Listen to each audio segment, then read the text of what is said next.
bom dia. Espero que vocês estejam muito bem. Deus abençoe a vida de cada um. Vamos iniciar aqui hoje um aulão revisão, né? Alguma coisa nova, dentro do contexto que a gente já estudou. Então eu espero que a gente consiga transmitir algo bom e algo novo aí durante essa uma horinha que nós nos dedicamos todas as manhãs aqui. Quem está chegando, dá o seu bom dia, para a gente poder saber quem é que está na área aqui. Deixa eu dar uma olhadinha, peraí. Vamos chegando. Bom dia, você que está chegando. Chega e dá o seu bom dia, para a gente saber quem chegou. Ana Trindade, bom dia. A paz do Senhor, seja bem-vinda a mais um momento aqui com o Senhor. Vamos falar um pouco sobre as nossas 6 primeiras aulas. Se você está chegando, me avisa. Quem chegou, dá o seu bom dia. Pastora Adriana, bom dia, seja bem-vinda também. Vamos chegando, vamos sentando para a gente iniciar a nossa aula desta manhã. Tenho certeza que vai ser bênção. Karen Souza, bom dia, paz, seja bem-vinda. Glória a Deus. Vamos aguardar aqui alguns poucos minutinhos, até 11h05, para que o povo chegue em definitivo e a gente consiga aí fazer o melhor nessa manhã, tentar transmitir o melhor nessa manhã. Quem vai chegando, vai dando bom dia. Grazi, bom dia. Daniel, bom dia. Neide, bom dia. Sejam bem-vindos. Vamos aguardar mais alguns poucos minutinhos. Vocês estão bem? Vamos já interagindo. Pastor Ricardo, bom dia também.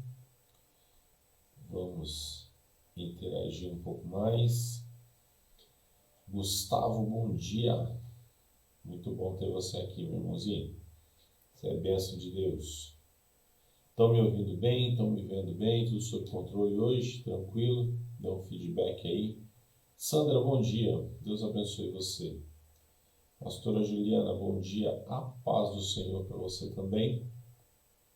Presbítero Joselino já chegou também. Glória a Deus. Débora, bom dia. Camita. Marcão, bom dia. Seja bem-vindo também. Glória a Deus. Glória a Deus.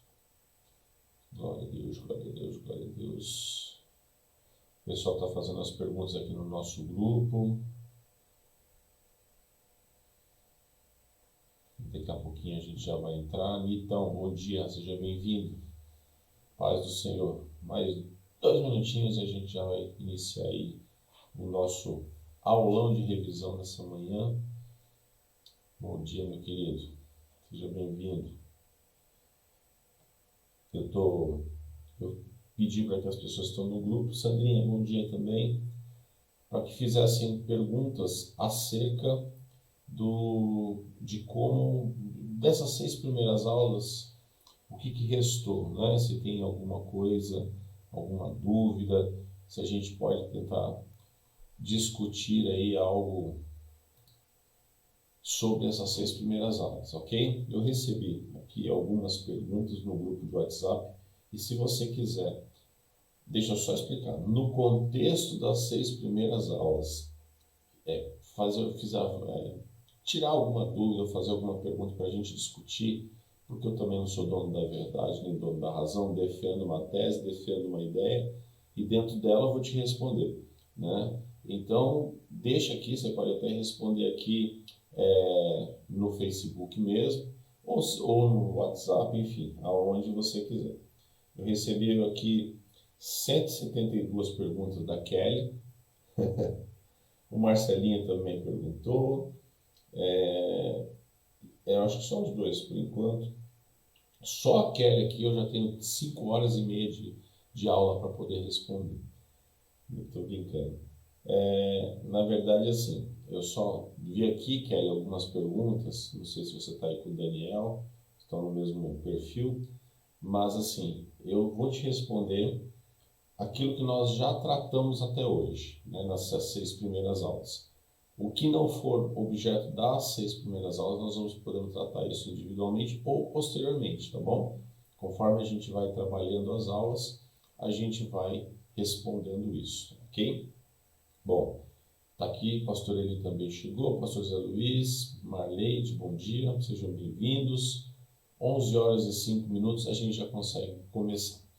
Eu deixei no nosso grupo do WhatsApp a informação na sexta-feira que nós iríamos fazer um batidão das 6 primeiras aulas hoje.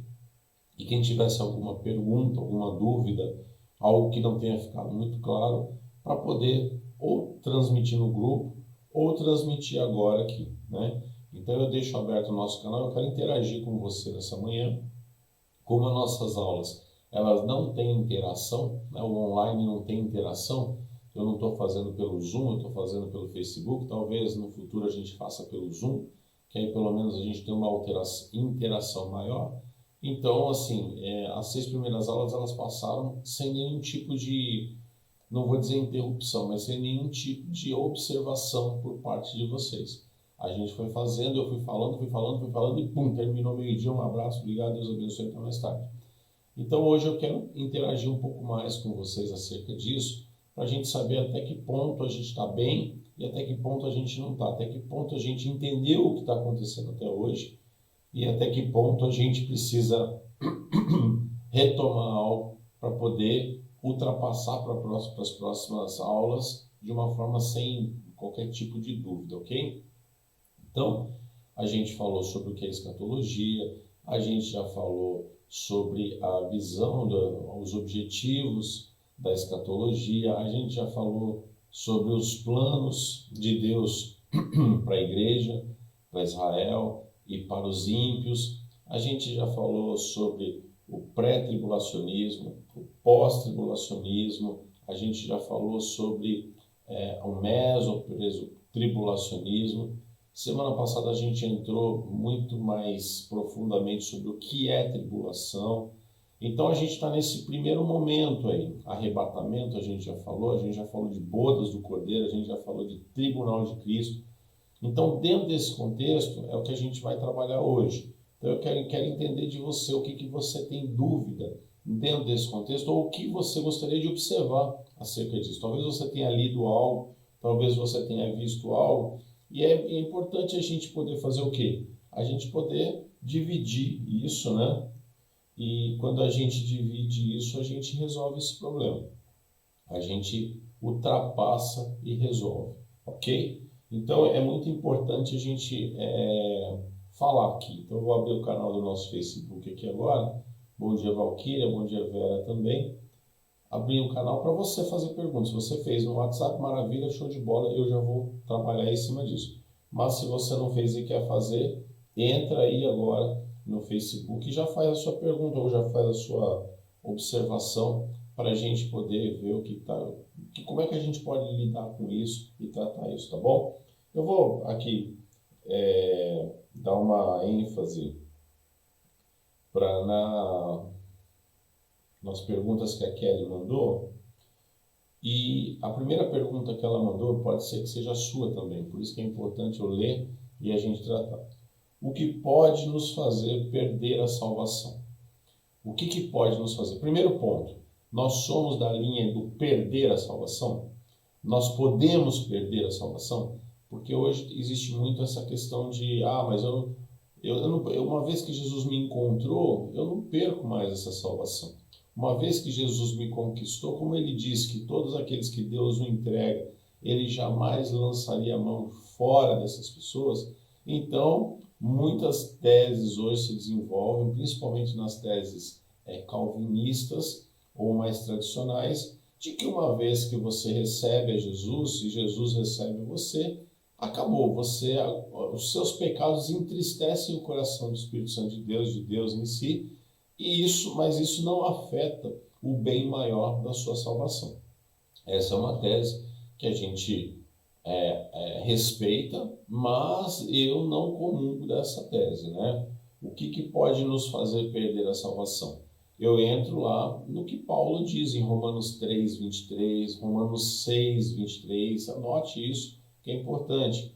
Lá ele diz o quê? Que o salário do pecado é a morte, né? E nós todos estamos destituídos da glória de Deus quando nós pecamos. Então, quando nós estamos em pecado, se nós somos destituídos da glória de Deus e o salário do pecado é a morte, uma coisa liga a outra.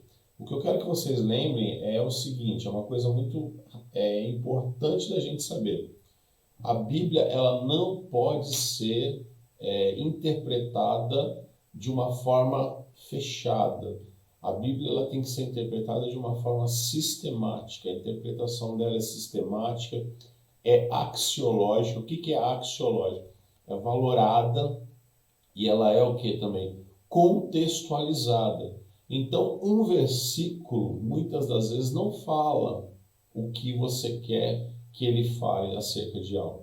Você precisa fazer o quê? Trabalhar outros versículos juntos para você chegar num denominador comum. Então, quando eu vejo que Paulo diz que o salário, que todos nós pecamos e destituídos estamos da glória de Deus, que eu estou afastado de Deus pelo meu pecado, e no outro versículo, que o salário do pecado é a morte e o dom gratuito de Deus nos dá a vida, então eu começo a entender o quê? Eu começo a entender então que o pecado é que nos faz perder a salvação.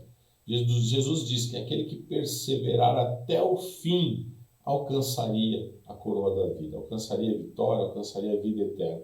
Então eu penso, Kelly e demais, que a questão, bom dia mãe, que chegou aqui também, que o que nos faz perder a salvação, e eu uso esse termo sim, porque também volto a dizer, vou falar rapidamente sobre predestinação. A predestinação que eu prego, que eu oro nós somos todos predestinados por Jesus na cruz do Calvário. Ali na cruz ele nos predestinou à salvação. Agora, se eu quero essa predestinação, é uma outra história.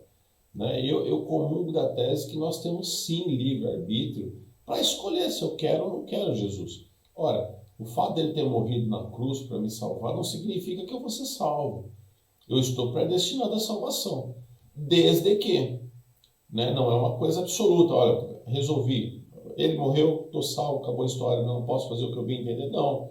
Por quê? Porque o salário do pecado é a morte.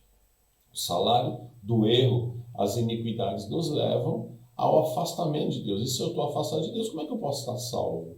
Né? Então, se fosse assim a situação, os judeus estariam todos salvos. Né? As pessoas que fazem boas obras estariam salvas. Né? Eu não preciso aceitar Jesus. Aliás, é uma coisa muito interessante. Quando a gente fala sobre isso, a gente tem que entender que... E aí eu já até lanço uma pergunta para você. Você, por si só, consegue se salvar? Você tem autoridade e capacidade de se auto-salvar?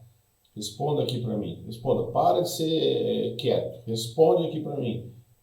Vem aqui no Facebook e escreve. Você é autossuficiente para a sua salvação? Você pode alcançar a salvação sozinho? Essa é uma pergunta que a gente não pode calar. Não, não pode. Né? A gente não tem esse autopoder. Porque se fosse assim, a gente não morreria. A gente faria tudo e resolveria a nossa vida. A gente não teria dores. A gente... só por meio de boas obras. Então, quando a gente trabalha isso, essa informação, a gente percebe o quê? Que a gente não tem poder de nos salvar. E se a gente não tem poder de se auto-salvar, a gente depende de quem? De Jesus. Né? E Paulo diz lá em Timóteo que só há um intermediador entre o homem e Deus, ou entre Deus e o homem, Jesus Cristo. Então eu tenho que passar pela cruz para poder chegar até o Pai, para poder alcançar a salvação, para poder ter essa vida eterna, né? Então, essa é uma realidade que a gente precisa entender. Então, se eu não posso me auto-salvar, se eu não tenho o poder de me auto-salvar, eu tenho que fazer o quê? Eu tenho que ficar ligado no trono 24 horas por dia. Jesus disse em diversas parábolas, né, que o dia vem e a gente não sabe quando. Lembra do princípio do sigilo? É o princípio do sigilo, a lei do sigilo. Ninguém sabe o dia e a hora. Então Jesus diz o quê? Vigia todo o tempo, porque ninguém sabe o dia e a hora. Né? Pode ser agora, pode ser daqui a 5 minutos, como pode ser daqui a 200 mil anos. Só Deus sabe isso. Então a gente precisa estar em eterna vigilância. Ok? Tudo bem com relação a isso? Kelly, dá um ok aqui e beleza. Boa, gostei. Está aqui o pessoal falando. Não, impossível nos salvarmos a nós mesmos. Não, boa, legal. Tem ninguém que aqui que entende que a gente pode se salvar, né? Glória a Deus. Isso já é muito bom, é um passo muito bom. A gente quebra aí um paradigma do Espiritismo, né? O Espiritismo diz que a gente tem poder, pelas nossas boas obras, de reencarnar, de ir crescendo até chegar aí, eu não sei aonde que chega, mas enfim, vai até chegar a algum canto aí, vocês aí que talvez já foram desse balacobaco aí, pode me dizer qual que é o final de tudo isso, porque vai reencarnando, vai fazendo, e eu não sei até onde que chega esse negócio, tá bom? Bom, enfim, outra pergunta aqui. Aqui a pastora Juliana falou, as pessoas confundem muito o fato do Senhor ser onisciente com a predestinação. O Senhor sabe que vai acontecer, que vai chegar ao fim, mas Ele nos dá livre-arbítrio. Ele não interfere em nossas escolhas. Eu comungo dessa ideia também, tá bom? A segunda pergunta da Kelly é o que o Senhor está nos exortando em Malaquias 3, 2 a 5. Kelly, nós não falamos sobre isso nas nossas aulas, então eu vou pular essa pergunta para a gente não entrar aí em alguma coisa que não está envolvida com aquilo que eu já falei nas 6 primeiras aulas. Você não vai ficar sem resposta, mas eu não vou tratar isso aqui agora, porque senão a gente vai confundir um pouco. Quem será digno de entrar na cidade santa? Legal. Nós vamos tratar isso lá na frente, porque nós vamos ter lá na frente o tribunal do trono branco, no final das contas, e aí sim, a nova Jerusalém vai ser inaugurada de uma forma eterna, né? Então ali a gente vai falar sobre isso também, vou deixar essa sua pergunta para depois. O que quer dizer estreita é a porta que conduz à vida eterna? Ora, estreita é a porta que conduz à vida eterna não é o fato, não é o objeto também das nossas primeiras 6 aulas, mas é um fato que fala sobre vida eterna, então não vou te deixar sem resposta. A questão é a seguinte, para nós que somos seres humanos, é muito difícil a gente renunciar aos nossos vícios, os nossos erros, as nossas tradições, né? E eu vou pregar um pouco sobre isso hoje à noite. E a gente tem que fazer tudo isso, a gente tem que deixar a porta estreita, ou seja, eu não posso aceitar tudo, eu não posso ter tudo, eu não posso viver tudo que essa carne, que esse mundo me dá, para poder chegar até Cristo. Eu tenho que renunciar aos meus deleites, eu tenho que renunciar à minha carne para poder estar com o meu espírito sempre, né, perto daquilo que Deus quer que a gente esteja. Então, quando a porta é estreita, o que é as coisas de Deus para nós. Jesus fala muito sobre isso, né? Que o reino de Deus ele ganha uma força, não é simples. Né? Se fosse simples, estava todo mundo salvo, estava todo mundo vivendo o evangelho. Não é. É simples para quem entende, é simples para quem entra e mergulha, mas para aqueles que têm dificuldade, se torna um peso falar do evangelho de Cristo. Então, essas pessoas, elas sempre são ligadas a essa questão da porta estreita. Não adianta querer viver todos os deleites da carne para poder chegar a Cristo. Não, a porta é estreita, a situação tem que ser mais restritiva. Eu não posso aceitar tudo porque o mundo me dá que vai me levar a Cristo. Não, jamais. Então, é isso, a meu ver, o meu entendimento, que a gente precisa, então, renunciar para poder estar perto de Cristo. Então, essa pergunta, a meu ver, está ligada a isso. A porta estreita é aquela que é um pouco mais difícil de entrar, mas ela te dá um panorama de eternidade, coisa que a porta larga não te dá, né? Vamos lá. O que quer dizer, quem são os falsos profetas e como os identificar? Muito bom. Nós falamos sobre o falso profeta e sobre o anticristo na aula passada, né? Eu acho que vocês devem ter lembrado disso agora.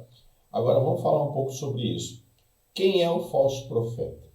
Né? A gente falou lá, deixa eu ver se eu consigo abrir o meu slide da semana passada aqui, para a gente poder já entrar nesse contexto aqui. Falso profeta, né? É uma coisa interessante.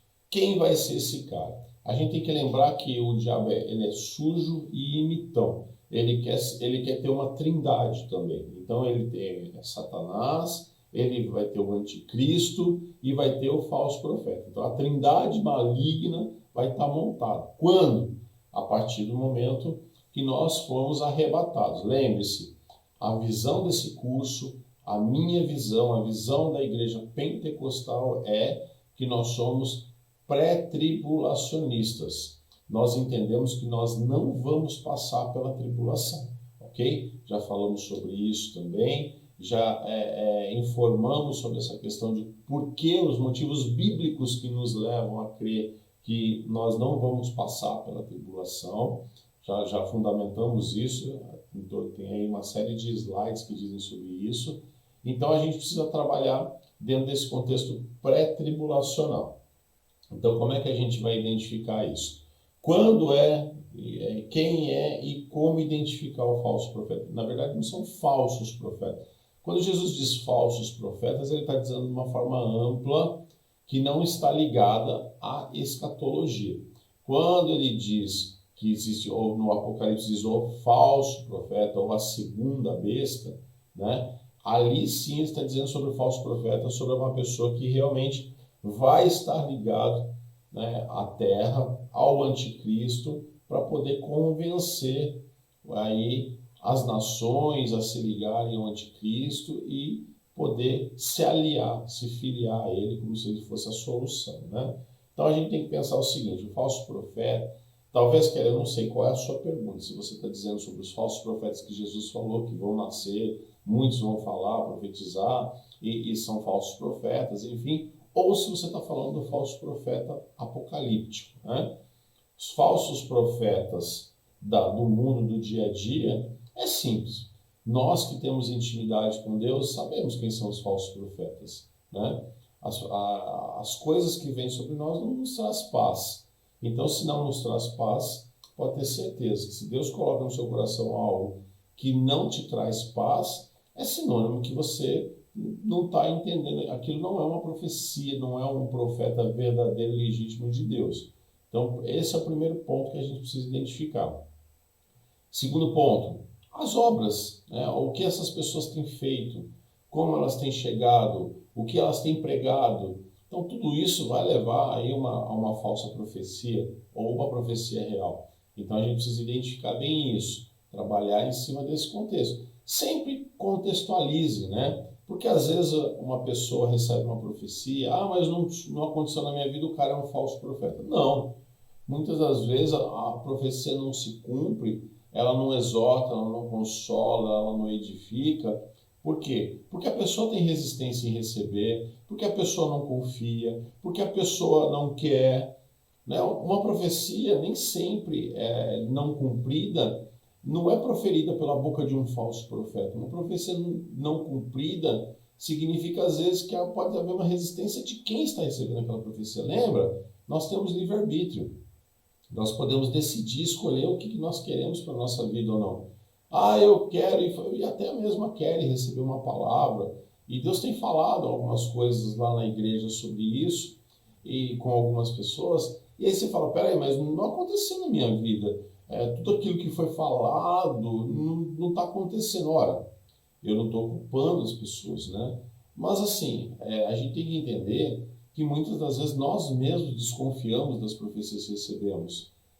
Eu recebi tantas profecias na minha vida que muitas delas eu falei, Jô, isso não vai acontecer nunca, isso não é para mim, isso não existe, né? E a gente fica com aquela resistência, não tem a menor possibilidade disso acontecer. Não é isso. A profecia ela vem sempre, ela consola, ela exorta, ela edifica, né? Então assim, Deus quer falar para nós por meio de uma profecia, para a boca de um profeta, que ele tem algo especial para nós, que ele tem algo a mais para nós, que ele está pensando em nos usar daquela forma.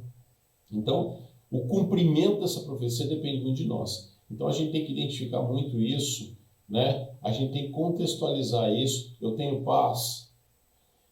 Quem me deu aquela profecia é uma pessoa que tem uma vida no altar, é uma pessoa íntegra, é uma pessoa polêmica, é uma pessoa que está em escândalo, em um monte de coisa.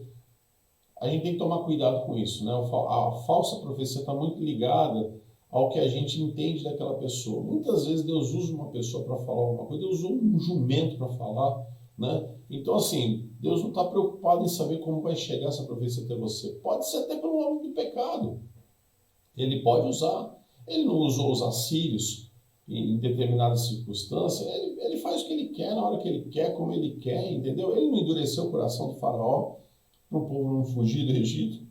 Quer coisa mais louca do que isso? Então Deus sempre faz o que ele quer, como ele quer, na hora que ele quer. Agora, uma dica minha. Sempre que eu recebo uma profecia, eu recebo essa profecia. Então, quando eu recebo essa profecia, eu tomo posse e digo, Senhor, eu estou pronto. Estou pronto para essa profecia. Mesmo que não venha da boca de um homem que eu tenha confiado, mesmo da boca, pode ser uma profecia de interesse, pode ser uma profecia de quem me conhece, não tem problema, eu vou receber. Porque a pessoa foi usada pelo Senhor, a pessoa professa o teu nome, eu recebo. Ah, mas é um falso profeta. Depende do que você pensa sobre falso profeta, né? Falso profeta é aquele que profetiza mentira ou é aquele que fala alguma coisa diferente, é um cara que na igreja é uma coisa, fora da igreja é outra coisa, tudo isso tem um contexto, né?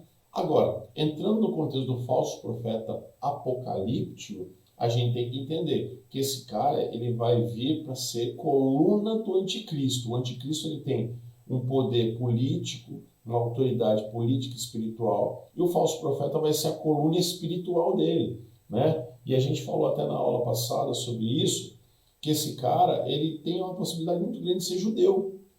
Por quê? Porque ele tem o poder de seduzir Israel a fazer uma aliança com o anticristo. Então, por isso que a gente pensa que ele pode ser judeu, né? Por conta dessa situação. E também sobre uns textos bíblicos. Porque se a gente olhar lá, a tribo de Dan, ela não recebeu, né? Ela não está descrita com aqueles 144 mil judeus que Jesus vai trabalhar com eles, né? Que Deus vai estar com eles durante a tribulação, que eles vão pregar o evangelho, que vão ser salvos, né? Outra coisa interessante da tribo de Dan, Jacó, eu estou olhando aqui os nossos slides, diz para Dan, quando ele distribui as tribos, as terras, ele diz para Dan e abençoa, na verdade, os filhos, ele diz para Dan o quê? Que Dan julgaria o seu povo e apareceria como uma serpente à beira do caminho, que picaria os seus irmãos. Está lá em Gênesis 49, você pode ver isso nos slides da aula passada. Então, olha só, que louco isso, né? A gente não se apercebe de algumas coisinhas pequenas, mas pode ser, realmente, esse cara pode ser o falso profeta. Então, a gente pode entender aí que o falso profeta pode vir de dentro de casa, né? Terrível isso, mas é uma verdade. Ok? Tudo bem até aí? Tranquilo, pessoal? Beleza? Vamos falando comigo aí. Glória a Deus, o Senhor sempre falou comigo e todas se cumpriram, algumas vão se cumprir porque eu creio. Amém. É isso aí, quero. Essa é a visão de Deus. A gente recebe uma palavra, de um falso profeta, de um profeta verdadeiro, não importa, né? Se Deus falou, vai entrar como paz no seu coração e você precisa trabalhar o cumprimento dessa profecia. Eu trabalho o cumprimento das profecias. Quando Deus fala, pega isso aqui, faz aquilo, não sei o quê, eu já começo a trabalhar, eu já começo a orar em cima disso, eu já começo a falar, Senhor, cumpre, para que isso aconteça, né? Deus não tem a intenção nenhuma de frustrar o coração de crente, frustrar o coração de gente, então não é assim que funciona. O Nito falou uma coisa interessante aqui, a transgressão foi contra aquilo que Deus eterno estabeleceu dentro da sua completa perfeição e senso de justiça. Como o homem, criação, teria capacidade de estabelecer juízo por uma agressão feita ao Deus Criador e Eterno? Pois é, né? Eu não sei também, Nito, como é que isso pode acontecer, porque não tem como, né? Portanto, o homem não pode se auto-salvar. Exatamente, a gente não tem esse poder. Como é que a gente pode interferir numa coisa que a gente não tem gerência, que é a vida e a morte? É impossível. Pastor, o livre-arbítrio refere-se sobre as nossas ações, correto? Porque não temos escolha sobre doenças ou um desemprego? Tem, claro que você tem escolha. Como é que é a tua vida alimentar? Como é que é a tua vida social? Como é que a tua mente está funcionando? Você está aí trabalhando sobre as doenças, né? Como é que é a tua vida profissional? Como é que você está se portando para ter um bom emprego? Como é que é o teu dia a dia emocional? Como é que você trata as pessoas?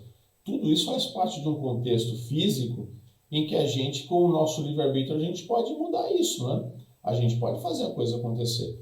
Aqui a gente vive uma vida errada, torta, por tradições, por anos e anos, por gerações e gerações, e a gente quer que Deus resolva um problema que nós estamos, que a nossa família, que a nossa ascendência criou e que a gente tem poder de mudar, mas a gente não quer mudar, a gente quer continuar sendo as mesmas pessoas. Então a gente continua tendo doença, a gente continua ficando desempregado, sem provisão. Então é um problema nosso isso, Bárbara. Né? Isso não tem, Deus não tem nada a ver com isso. Aliás, Deus ele interfere para o bem. Ele transforma a maldição em bênção, porque às vezes você ora, você muda, você se arrepende, Deus começa a trabalhar um novo contexto na sua vida. Sara te cura de uma doença, ele tira o desemprego, te abre uma porta. É isso que é esse o nosso desejo, que Deus haja na nossa vida, né? Mas a gente precisa fazer o quê? Quebrar a cultura, quebrar as gerações que vieram trazendo maldição para a nossa vida, né? É isso que a gente precisa fazer. Ok? Vamos lá? Penso que só um da Santa Trindade poderia estabelecer esse juízo. Perfeito, Nito. Jesus, né? Você quer dizer? Sempre fico na dúvida, Penha, querida, bom dia, Deus abençoe, um beijo no seu coração, e do Alexandre. Sempre fico na dúvida com profecias. Será que é por isso que nada acontece? Tá aí a dica, né? A gente às vezes não está acostumado com a bênção, a gente só está acostumado com a maldição. A gente vive às vezes uma vida de luta, de desespero, de tristeza, e aí a gente faz o quê? A gente prefere não confiar. Ah, esse cara está falando isso, mas não é de Deus. Não, essa profecia não, porque ele conhece a minha vida, porque ele sabe. Eu não estou dizendo que todo profeta é real. Estou dizendo, tem gente, como tem engenheiro, como tem médico, como tem advogado, como tem pastor, tem de tudo que é jeito. Tem gente boa e tem gente ruim. Tem gente que é interesseira, tem gente que não é. A gente precisa entender isso. Agora, todas as profecias que vêm sobre nós, eu deixo a dica para você. Faça a coisa acontecer. Faça a coisa acontecer. Comece a orar para que a profecia se cumpra na sua vida. Né? A gente tem uma série de situações na Bíblia que Deus falou, leia Gideão, Juízes 6. Vai lá e você vai ver. Gideão, o anjo vem, desce e fala com o cara. Hoje os anjos nem vêm, né? Ele usa os pastores, mas o desceu o anjo e falou, olha, cara, assim, o negócio é o seguinte, eu vou usar você, você é um varão valoroso. E o cara tinha dúvida. Não, então vamos fazer o seguinte, já que é o Senhor mesmo, amanhã um novelinho de lã tem que amanhecer molhado e ao redor seco. Aconteceu. No outro dia, falou, vamos fazer mais um testezinho se realmente isso é de Deus? Amanhã o novelinho amanhece seco e ao redor amanhece molhado. Foi lá e aconteceu. Então, assim, peça sinais para o Senhor. Bem, fala, Senhor, essa profecia eu quero receber. Me dá um sinal que isso é teu, porque eu vou orar para que isso aconteça na minha vida. E você vai ver Deus vai fazendo. Deus não tem nenhuma intenção de frustrar os nossos sonhos, o nosso coração.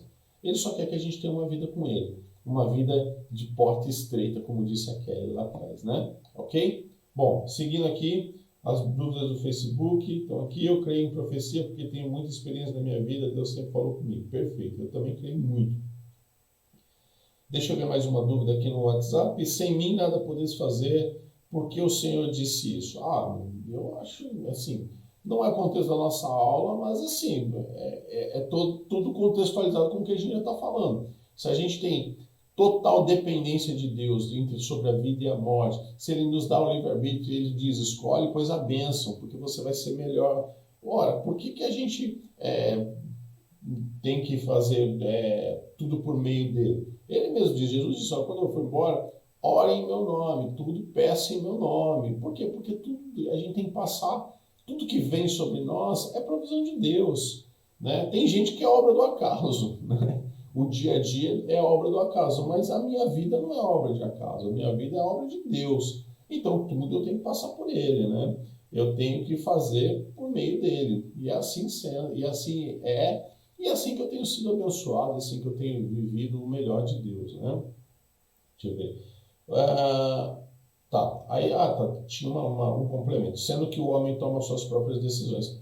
Então, Kelly, é assim, o livre-arbítrio está aí para você assumir o controle da sua vida, mas você pode decidir se você quer controlar sozinho ou se você quer estar debaixo dessa dependência, né? Quando eu opto em ter uma vida debaixo da bênção de Deus, nesse contexto eu sou abençoado, eu sigo adiante, né? Por quê? Porque as minhas decisões vêm do trono de Deus.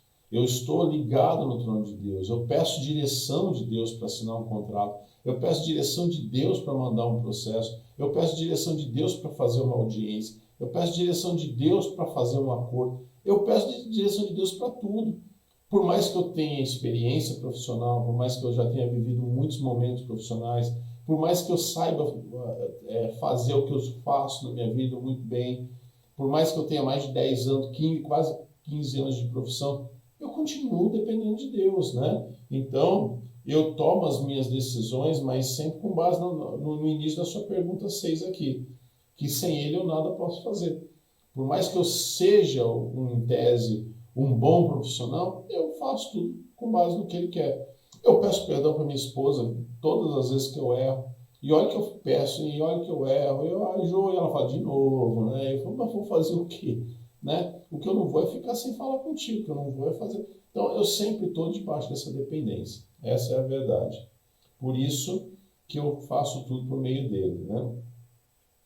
O que são as 7 estrelas e os 7 candeeiros? Isso aí a gente pode ver lá em Apocalipse 1:20, né? Lá Jesus diz que as estrelas, diz aqui a palavra, eu até tinha separado esse texto, o ministério das 7 estrelas que viste na minha destra e dos 7 castiçais de ouro. As 7 estrelas são os anjos das 7 igrejas e os 7 castiçais que viste são as 7 igrejas, né? Então, Jesus estava no centro, quando ele dá a revelação do Apocalipse 1:20, Jesus estava no centro dos castiçais, e ali ele diz, os castiçais são as 7 igrejas, e as estrelas são os 7 anjos que estavam nas mãos de Deus. Então, nós, anjos das igrejas, estamos nas mãos de Jesus, né? E as igrejas sempre vão estar ao redor dele. É isso que é importante a gente saber, tá bom? O Rui, bom dia, meu querido, você está bem? Bom dia, as profecias podem ser para ser entregues por ímpios? Olha, eu não tenho dúvida que Deus usa quem Ele quer, na hora que Ele quer e como Ele quer. É evidente que um ímpio não sabe o que está falando e é muito difícil isso acontecer, pelo menos eu nunca vi. Agora, se a gente for entrar num contexto da a forma ilimitada de Deus fazer e de como ele faz, ele usou um jumento para falar com Balaão, né? Estava ferindo, estava fazendo o que não devia, ele usou um ímpio de 4 patas para falar com Balaão. Ele usa quem ele quer, a hora que ele quer, ele fala pela boca de quem ele quer. Agora, é evidente, o ímpio não tem uma intimidade para poder Deus usar. Agora, no extremo, Deus vai usar, né? Se não tem ninguém perto de você, não tem um servo de Deus perto de você, ele pode usar um ímpio, por que não? Mas isso não é a regra, pode ser a exceção das exceções, né? Agora, se você congrega, se você está na direção de Deus, se você está junto de Deus, por que ele vai usar um ímpio se ele pode usar o teu pastor, se ele pode usar um irmão que está do seu lado, um obreiro, alguém que está perto de você? Até porque isso vai te dar muito mais credibilidade, né? Então, Deus quer que a profecia chegue ao teu coração. E se vai chegar, como é que ela vai chegar? Por meio da credibilidade, né? É o que a gente falou agora há pouco do falso profeta. Se o cara tem uma vida duvidosa, por mais que seja a ação de Deus sobre a vida dele, a gente desconfia. Porque, pô, esse cara falando comigo, ele, com uma vida toda torta, você acha que Deus vai usar ele? Por que não? Deus é Deus, né? Agora a gente precisa saber só isso, que talvez tem tanta gente do nosso lado que pode ser usado por Deus, por que vai usar um ímpio, ok? Bom, vamos lá. Mais aqui, pergunta da Kelly, o que o senhor quer dizer às 7 igrejas quando no final ele oferece alguma coisa? Ora, todas as vezes que Jesus, as cartas às 7 igrejas do Apocalipse é interessante porque a cada um ele exorta de uma forma, a cada um ele galardoa de uma forma. Então é por isso que os teólogos entendem que todas as mensagens a todas as 7 igrejas fazem parte do quê? De um contexto geral atual. Ou seja, tudo aquilo que aquelas igrejas estavam vivendo, por incrível que pareça, é o que a gente vive hoje, né? Muitas igrejas estão frias, muitas igrejas estão aceitando Jezabel dentro dela, muitas igrejas não estão profetizando, muitas igrejas estão mornas. Então, assim, aquelas profecias são para todas as igrejas, né? Então, Jesus estava falando, olha, e a palavra de Deus é tão viva e eficaz, e eu louvo a Ele por isso, pela forma maravilhosa que ele deixou registrado na Bíblia, porque a gente está falando de coisas de 2000 anos atrás que são vivas hoje. Hoje na igreja isso é vivo, né? A gente vive o que João recebeu há quase 2000 anos atrás. Então é importante a gente saber se nós estamos errando e se nós acertarmos, existe uma recompensa, existe um preço pelo erro, né? Como Jesus fala muito bem nas cartas, a gente pode ver isso lá em Apocalipse 2 e 3. Eu acho que você precisaria gastar tempo com isso, né? Em vez de pensar o que é as as 7 trombetas, o que é as 7 taças, o que é os 7 sinais, porque você não vai viver isso, você vai estar fora disso, você faz parte da tribulação e você não vai estar na tribulação. Você precisava entender melhor o que Jesus estava falando às 7 igrejas, porque isso faz parte da nossa vida, faz parte da nossa edificação, faz parte do nosso alinhar com Deus, né? Então se preocupa com coisas que você está vivendo, não se preocupa com coisas. Claro, a gente tem que ter conhecimento, e assim a gente vai ter. Mas a gente precisa se preocupar mais com o que a gente tem que viver do que o que os outros vão viver, né? Olha, eu preciso só saber como é que os outros vão viver para eu poder ter uma advertência própria. Eu não quero viver isso, eu quero ficar longe disso, né? Mas eu preciso, o quê? Me aprimorar, me especializar no quê? Naquilo que eu vou viver. E essa menção às 7 igrejas é o que a gente vai viver. Então, por isso que eu oro e peço, para o teu entendimento estar ligado aonde? Aonde você precisa vivenciar para você alcançar a vitória com Deus, né? A árvore da vida, a coroa da vida, o maná escondido, tudo isso que você colocou aqui. Quem são os 24 anciões e seres viventes? Não vou responder isso hoje, porque nós não falamos ainda sobre isso. Uma vez salvo, salvo para sempre, é certo dizer isso? Eu acho que a gente já respondeu isso lá no começo, sobre a suposta predestinação apostólica, né? Predestinação cristã.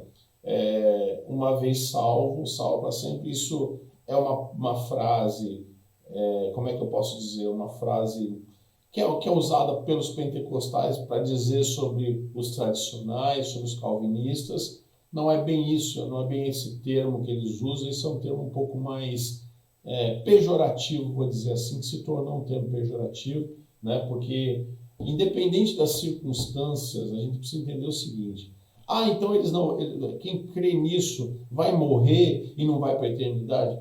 Eu vou dizer uma coisa para você, ninguém sabe como vai ser exatamente. A gente precisa entender o seguinte, como é que a gente precisa estar para poder alcançar com certeza aquilo que a Bíblia nos diz. E se eu fizer isso, é arriscado? Não faça, né? Eu estou ouvindo umas pregações mais abertas, mais light, eu estou achando que eu vou me adequar a isso. O que o senhor acha, pastor? Eu acho que é um risco, um perigo, né? Para que você vai correr risco? Né? Leia lá o que Blaise Pascal, um grande matemático, filósofo, falou sobre essa questão de você entender a Bíblia. É muito interessante. Ele fala, olha, se você está fazendo certo e o que você está fazendo do certo da Bíblia está certo, você está salvo. Se você está fazendo certo e a Bíblia não vai acontecer do jeitinho, nenhum prejuízo você vai ter porque você está certo. Se você estiver errado e a Bíblia estiver errada nesse contexto, tá, mas tudo bem, né? Pode ser que dê certo ou não, mas se você estiver errado e a Bíblia estiver certa, você está morto. Então tem que tomar cuidado com isso, né? Eu não arrisco a minha fé por conta de pregações novas, por conta de visões novas. A gente precisa centrar nossa fé e dizer, eu quero isso para mim. É isso que eu vou viver e ponto. E parar de ficar entrando em teses novas, essas coisas novas. Vai se aprimorar na sua fé na medida que você crê, porque senão você pode se complicar, ok? Então, uma vez salvo, salvo para sempre, não acredito nisso, não é a visão pentecostal, né? É uma visão mais tradicional. E eu digo isso, cuidado, porque o pecado, a gente está destituído da glória de Deus porque nós pecamos, né? E o salário do pecado é a morte. Paulo diz isso, Romanos 3:23, Romanos 6:23. Então, vai lá, toma cuidado, não brinca com coisas, sabe? Porque vai que você, a linha dos uma vez salvo para frente não funciona. Né? Porque se Jesus disse que eu tenho que perseverar até o fim para alcançar, por que eu posso parar no meio do caminho com as minhas iniquidades? Porque uma vez eu estou salvo? Eu não arriscaria, de jeito nenhum. Ok? Aí nós temos aqui o Marcelinho que diz, quando o Espírito Santo for retirado da terra, de que forma alguém poderá se convencer da salvação em Cristo? Essa é uma pergunta muito interessante no contexto que não vai ser o contexto que nós vivemos hoje, né? É uma novidade. Porque a igreja sendo arrebatada, a gente não vai ter mais o Espírito Santo conosco. O Espírito Santo sobe para a igreja, né? E nós temos um texto lá, se me falha a memória, em Tessalonicenses, que diz o seguinte, que a única coisa que detém hoje a vinda do anticristo, do falso profeta, e esse período tribulacional é o Espírito Santo de Deus. E só pode ser o Espírito Santo de Deus mesmo. Por quê? Porque o Espírito Santo de Deus é o único que tem poder para deter o diabo. Eu não tenho, você não tem. O nosso poder é limitado, né? Você vê um dia em que Deus permitiu que o diabo mexesse na vida de Jó. Olha o que o cara fez na vida desse coitado. Destruiu a vida dele, né? E Deus ainda deixou claro, só não mexe na vida, né? Isso você não tem poder de mexer. Então, assim, aonde ele pode devastar, ele devasta. Então, nós não temos poder. Então, hoje, o diabo não devasta a minha e a sua vida porque o Espírito Santo é sobre nós. O Espírito Santo é que cobre a nossa vida, né? Então, quando ele sair, quando a igreja for embora, for arrebatada, e o Espírito Santo subir, Marcelo, o que vai acontecer? O Espírito Santo continua sendo Deus. O Espírito Santo continua convencendo o homem do pecado e do juízo. Mas não como ele convence hoje dentro de nós, nos abençoando. Ele vai estar de longe, distante, cobrindo a vida dessas pessoas. Ele vai continuar sendo o Espírito Santo de Deus, porque ele é onisciente, ele é onipresente, né? Então, ele vai continuar, né? Mas ele não vai, esse poder protetivo que nós temos hoje não vai existir. A pessoa vai ter que se convencer por meio do seu coração e só. Vai ser ela acreditando na ação do Espírito Santo. Não vai ter uma defesa do Espírito Santo de Deus. O Espírito Santo não vai defender as pessoas como defende hoje. Não vai guardar. Essa é a minha posição acerca disso, né? Então a Bíblia diz isso, quando ele sair, o mundo vai continuar aqui e muitos santos vão morrer, muitos são chamados mártires. As duas testemunhas que se pensa ser Elias e Moisés, que estarão aqui pregando na terra, descerão para pregar na terra, elas também vão ser mortas, vão ser escarnecidas, vão ressuscitar. Os 144 mil, em tese, também podem morrer. Então, assim, vai existir uma devastação. Hoje nós temos os livramentos do Espírito, porque nós somos templo dele, nós somos morada dele, né? Mas isso não vai acontecer. Então, a forma vai ser meio punk, né? O negócio vai ser, como dizem por aí, sem massagem. Então, é melhor a gente continuar aí na visão de igreja, seja igreja. Porque se você for igreja, arrebatou, tu tá junto. Agora, se você quer ser ímpio, você quer ser Israel, arque com as consequências, né? Aliás, as pessoas falam, poxa, mas espera aí, então vai ter uma segunda chance? Vai, para quem estiver vivo. Porque se você morrer amanhã e Jesus não voltar, você está morto sem Jesus, condenado eternamente. Então não fique esperando, deixa que eu vou ter uma segunda chance. Vai se o arrebatamento for amanhã. Porque se não for, já era, meu irmão. Já era, minha irmã. Cuidado em nome de Jesus com relação a isso. Ok? Tudo bem, Marcelo? Responde aí para mim em nome de Jesus. Aqueles que viverão com Cristo habitarão na terra ou no céu? Então, na verdade, assim, a Bíblia diz que descerá a nova Jerusalém, né? E quando Jesus morreu com o ladrão da cruz, ele disse que daqui a pouquinho eles estariam juntos no paraíso. Então eu entendo que quando Jesus descer à terra para iniciar um milênio, vai iniciar uma nova terra, um novo momento, uma nova história. Eu não penso que nós sejamos, que essa terra não se transforme. Eu não penso que vai ser, vamos chegar aqui numa terra de destruição, Pode ser que sim, né? Tá tudo destruído, vamos reconstruir, vamos viver esse milênio reconstruindo as coisas com Deus? Talvez sim. É interessante a gente pensar, o milênio inicia, tem pessoas que vão estar vivas, né? Ou talvez muitos desses 144 mil que serão salvos, pessoas que vão confessar Jesus ali no meio da tribulação, acabou, Jesus desceu, vai ter o quê? Salvação. A igreja arrebatada desce com Cristo e as pessoas que estão na terra começam uma nova vida. E aí imagina como é que vai ser esse negócio que mescla eu com o meu corpo glorificado, porque fui arrebatado, e aquele outro cristão lindo e maravilhoso com o corpo terreno. Então como é que vai ser isso? Eu não tenho a menor ideia na prática, na dinâmica, como é que vai ser, onde vai morar. Eu sei que a eternidade tem ruas de ouro, muros de cristais, fantástico, mas vai ser um outro momento, né? Então penso que o milênio vai ser na terra de um jeito especial que Jesus já fez, já preparou, como ele disse, né? Eu estou indo para lá, se eu vou preparar agora, se não tiver eu preparo, vou fazer. Jesus é um grande engenheiro. E então vamos esperar para ver como é que vai ser esse negócio. Só sei de uma coisa, vai ser maravilhoso, pode ter certeza disso, ok? Vamos ver aqui se tem mais alguma pergunta, porque no WhatsApp acabou minhas perguntas aqui. Boa, Kelly, já tinha crédito, exatamente. Das suas 32 perguntas, a gente respondeu acho que umas 30. Quando houver dúvida, não faça, porque Jesus é certeza, não tem meio termo. Boa, pastor Juliano. Amém, Luizinho. Verdade, pastor, Espírito Santo de Deus não faz confusão. Exatamente. Sem Espírito Santo vai ser pânico. Não tenha dúvida, graças. Se hoje o negócio já não é fácil, que dirá sem o Espírito Santo de Deus, né?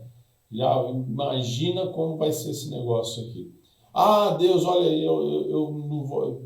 Eu lembro de Estevão, né? O cara sendo apedrejado, o cara sendo morto ali, mas ele sabia que o Espírito Santo estava ali, ele olhou para o céu, ele já viu o céu aberto, ele viu Jesus em pé, ele já viu a glória de Deus, então a pedra batia, ele já não estava nem mais sentindo dor, porque a bênção estava ali.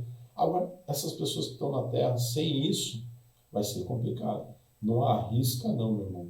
Não arrisca, porque vai que a gente não é a geração do arrebatamento e a gente vai morrer fisicamente. Se a gente arriscar, a gente pode perder aquilo que é mais precioso para a nossa vida e que foi conquistado na cruz com preço de sangue por meio de Jesus Cristo. Amém? Bom, gente, alguma pergunta a mais? Eu queria deixar uma coisa para vocês, eu acho interessante, né?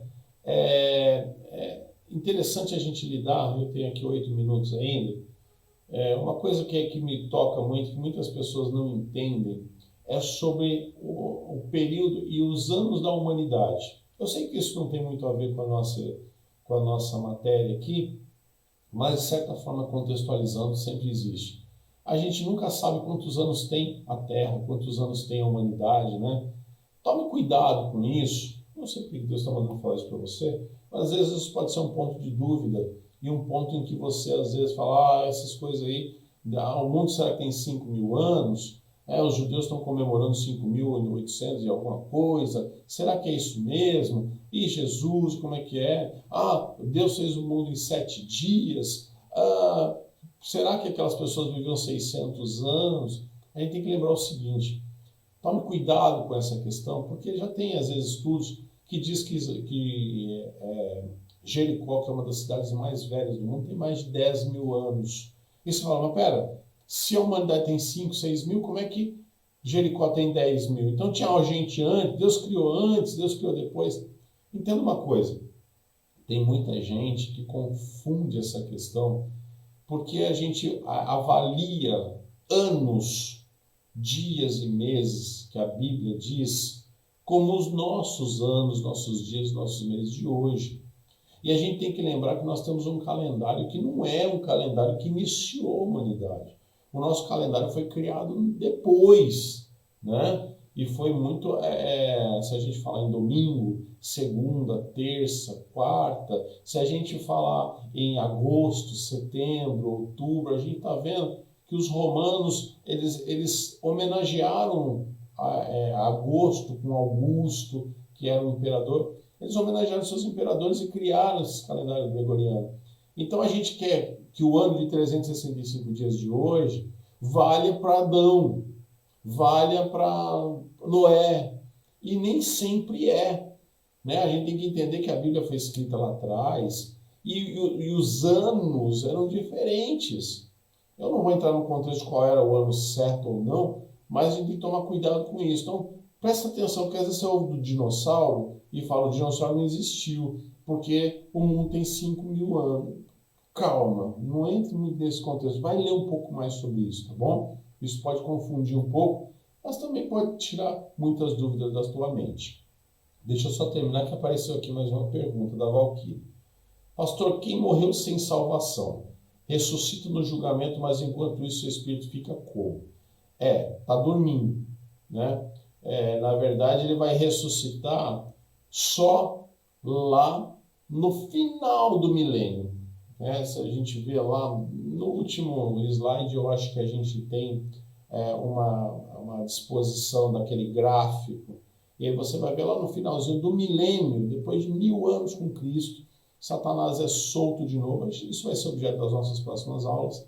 E aí ele vem para convencer as pessoas de que realmente ele pode adquirir mais alguns créditos aí com algumas pessoas. E aí sim é aberto o lago de fogo ardente e é jogado esse povo. Então esse povo todo está esperando esse julgamento, né? Presume-se que esses estão dormindo. Esses estão aí aguardando esse grande julgamento e vão viver no inferno. É evidente que algumas teses que eles já estão vivendo num lugar ruim, mas não é purgatório, em nome de Jesus, né? Já estejam num lugar aí de dor, mas, assim, diverge um pouco essa questão, porque aí vocês estão vivendo um lugar de dor já, então quando é que vai ser aberto o inferno lá no final, que é para onde vai mudar? É outro lugar, não é? Então, a tese que mais se entende hoje é que eles estão aguardando esse julgamento lá no final, ok? No final lá do milênio, quando vai ter o grande julgamento, o julgamento do grande trono branco, que é o julgamento que difere do tribunal de Cristo, mas é o julgamento para condenação. É onde essas pessoas vão literalmente ser condenadas à morte eterna. Ok? O pastor Zé Luiz fala aqui, com o Espírito Santo já está cheio de frouxinho, imagina assim. Pois é, né? As pessoas brincam com coisa séria. Nós temos oportunidade de hoje, de uma forma muito fácil e livre, aceitar a Cristo e estar na presença, né? Então a gente, em tese, abre mão disso desnecessariamente. Para os que morrem hoje agora já serão julgados. Quer estar dizendo quem morre hoje? O que está com Cristo ou sem Cristo? Porque se for o que está sem Cristo, esse cara não está julgado, ele vai ser julgado como eu expliquei há pouco. Quem morre com Cristo hoje, a tese é, se Jesus falou para o ladrão da cruz, que daqui a alguns minutos você estaria comigo no paraíso, esse nome que a gente não vai estar dormindo, a gente vai estar em alguns lugares, né? Quem morre hoje com Cristo já está num lugar de paz, ok? Algo que está próximo de Cristo, né? Então a gente presume isso, por força do que Jesus falou lá dentro da cruz. Ok? Tudo bem, pessoal? Mais alguém? O céu foi feito para todos, mas nem todos herdarão. Exatamente. É assim.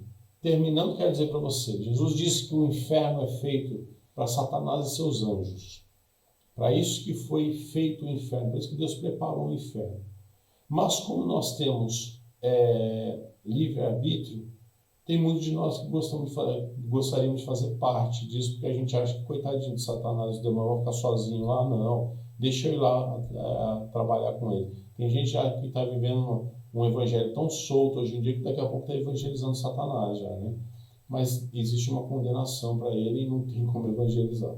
Paciência, ele errou, azar dele. É o custo e o preço de afrontar a Deus, ok? Então, assim, a gente tem que entender isso também, que a gente quer viver algo que, né, não pode viver. Então, a gente tem que tomar cuidado com isso, para a gente não entrar numa celeuma aí de que o inferno é feito para mim. Não é, o céu é feito para você.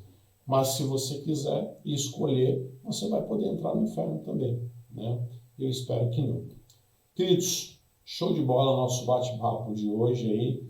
Espero que você tenha tirado aí alguma dúvida, alguma coisa do gênero, que a gente hoje, eu não queria avançar mais do que essa sexta aula, sem a gente às vezes discutir algumas dúvidas que estavam surgindo.